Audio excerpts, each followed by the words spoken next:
Austin, Texas, CBS Miami/AP, hundreds of people protesting Texas' new anti-sanctuary cities law launched a demonstration from the Texas House on Monday, stopping work and prompting lawmakers on the floor below to fight, even threaten gun violence amid tensions over the immigration policy.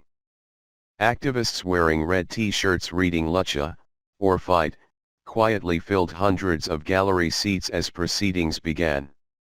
After about 40 minutes, they began to cheer, drowning out the lawmakers below.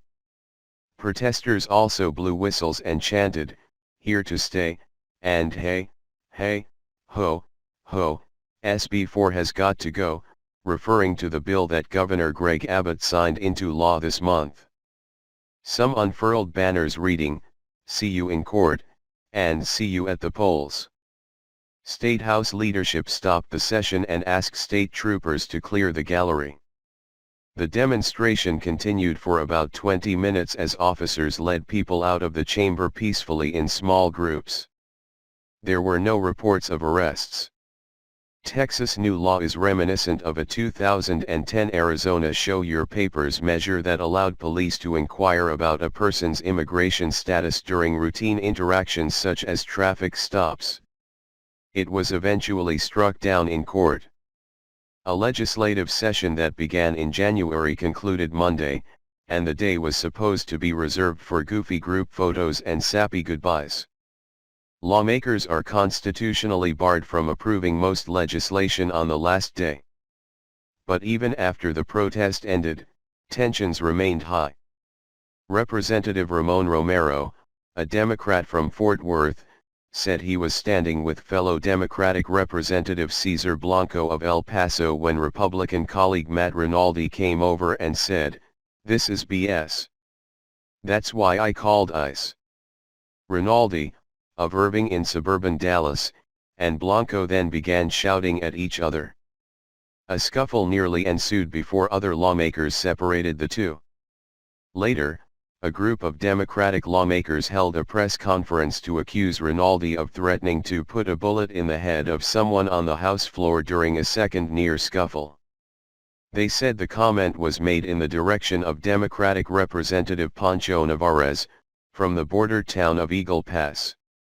In a subsequent Facebook statement, Rinaldi admitted saying he'd called federal authorities and threatened to shoot Navarez but said his life was in danger, not the other way around. "Navarez threatened my life on the House floor after I called ICE on several illegal immigrants who held signs in the gallery which said I am illegal and here to stay," Rinaldi wrote. He said Democrats were encouraging protesters to ignore police instructions and, "When I told the Democrats I called ICE, Representative Ramon Romero physically assaulted me, and other Democrats were held back by colleagues." Rinaldi said Navarez later told me that he would get me on the way to my car.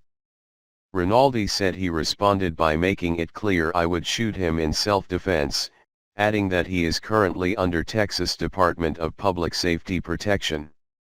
Texas' new law requires police chiefs and sheriffs under the threat of jail and removal from office to comply with federal requests to hold criminal suspects for possible deportation. Police also can ask the immigration status of anyone they stop. The bill was viewed as a crackdown on Austin and other sanctuary cities, a term that has no legal meaning but describes parts of the country where police are not tasked with helping enforce federal immigration law. Monday's protest was organized by activists who canvassed over Memorial Day weekend in Austin.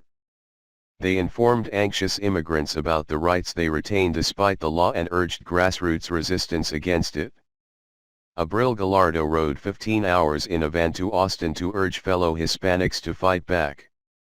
"Fear motivated me to get involved," said Gallardo, a 26-year-old Mexican native who entered the U.S. illegally at age 12. Texas cities and immigrant rights groups have challenged the legality of the law, hopeful for a legal victory like the one in Arizona, but that could take months to have any effect. But even as some vowed to fight, others have begun fleeing the state. Their ranks are still too small to quantify, but a larger exodus similar to what occurred in Arizona could have a profound effect on the Texas economy. The state has more than 1 million immigrants illegally in the country, according to the Migration Policy Institute. Some are abandoning Texas for more liberal states, where they feel safer even if it means relinquishing lives they've spent years building. Jose, a 43-year-old Mexican living in the U.S. illegally since 2001, and his wife Holly left Austin for Seattle in January in anticipation of Texas immigration crackdown. That meant parting with Jose's grown son, their community of friends and their beloved home of 8 years. I felt like we ripped our roots up and threw ourselves across the country, said Holly, a 40-year-old Kentucky native who wanted to protect her husband. Holly said as soon as Donald Trump was elected president, she and her husband began preparing to move. They expected Texas would follow Trump's agenda trying to force local law enforcement to do immigration's job. And when they heard Texas had approved a crackdown on sanctuary cities, she said they've finalized the decision.